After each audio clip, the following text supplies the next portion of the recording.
Good morning. Today we're going to be looking at Mark chapter 11. Again, this chapter has a lot of information packed into it, so I encourage you to go and take the time to read it. Chapter 11 starts out with on Palm Sunday, the Sunday before Jesus is to be crucified. And it starts out with Jesus riding into town on a donkey and the crowds of people exclaiming praises to God because the prophecy from Zechariah 9:9 is being fulfilled. We then see that Jesus is cursing the fig tree. The fig tree showed promise to bear fruit, but it didn't produce any. Jesus was showing his anger at religious life without substance. So if we claim to have faith without putting in the works into our own life, then we're like the fig tree.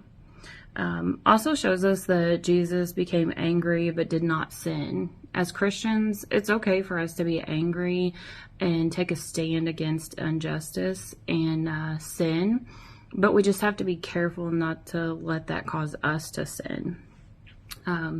The verse that stood out the most to me was verse 25. I'm going to read that and then I'm going to talk to you a little bit about it. So verse 25 says, "But when you are praying, first forgive anyone you are holding a grudge against, so that your Father in heaven will forgive your sins too." So first of all, forgiving others is tough, especially when those that we're trying to forgive don't feel like they've done anything wrong. As humans, it's easier for us to justify why we're angry, saying, they did this to me, so it's okay that I'm hurt and that I'm angry.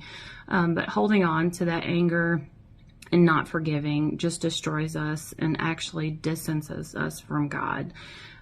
Just from personal experience in my own life, the most peace that I've been able to get is from forgiving those that haven't even asked for forgiveness.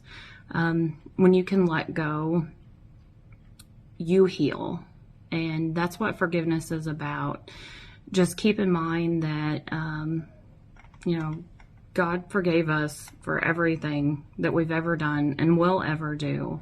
And what right do we have to hold these earthly things against each other? Again, it's hard. Not going to say that it's always been easy, and there are things that I still to this day struggle with on forgiving those.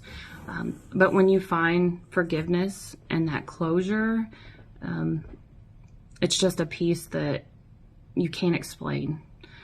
So, and I hope you guys have a good day. Take the time to read this. And again, I hope everybody's reading this with their families. I love you all. Have a good day.